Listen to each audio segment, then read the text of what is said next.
I was living with my parents at the time as well, so I asked them if he could come stay for a bit, and they agreed because my parents are good people. My dad and his wife aren't poor, but they aren't rich. As Mark stayed at our house, we noticed all sorts of things disappear.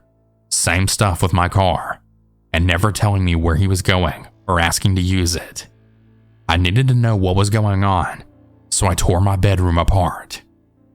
I found a crack stem fully loaded under my mattress, and I called him immediately about it. "What the fuck is this? Where are you? And where's my car?" So of course he comes back to apologize, and he says he wants to get help. He'll stop, whatever he has to do.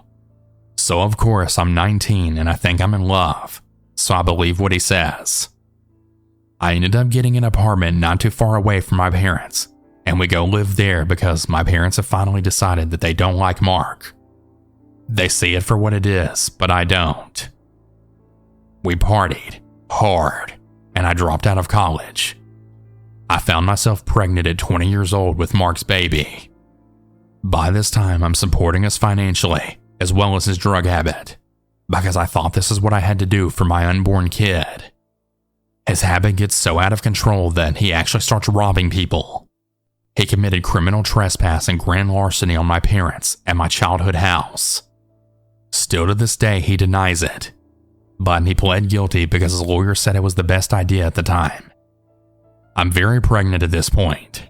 One day I'm at work in the middle of my 10-hour shift, and I get a Facebook message from a strange woman claiming she saw my car drive away from her house after a bunch of her electronics went missing, and she's calling the police if she doesn't get it all back by 5 p.m. that day. He drops me off, so I have no way to get anywhere to do anything. I called his phone, and I told him what this lady said, but he denies it. Whatever, and he then pulls up at the end of my shift, sweating like he ran a marathon, and my car has no gas in it.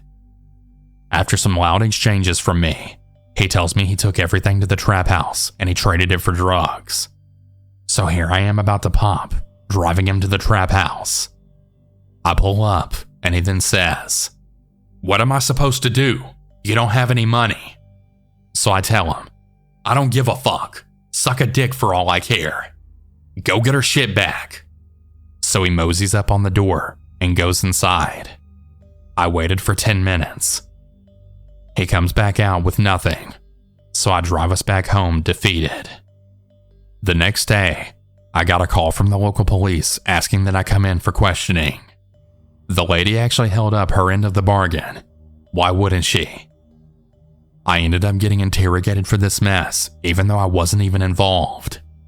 The lady eventually ended up dropping the charges because she felt very sorry for me, which isn't even a win. So much had happened between then and when my daughter was born. She was 6 weeks premature from all my stress, so I was there with her alone for most of it. I brought her home on my 21st birthday. It was the best day of my life.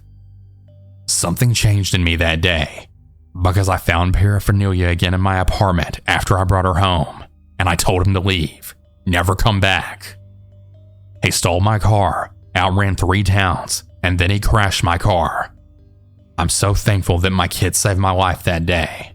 I can't imagine what it would have been like to not get out of that.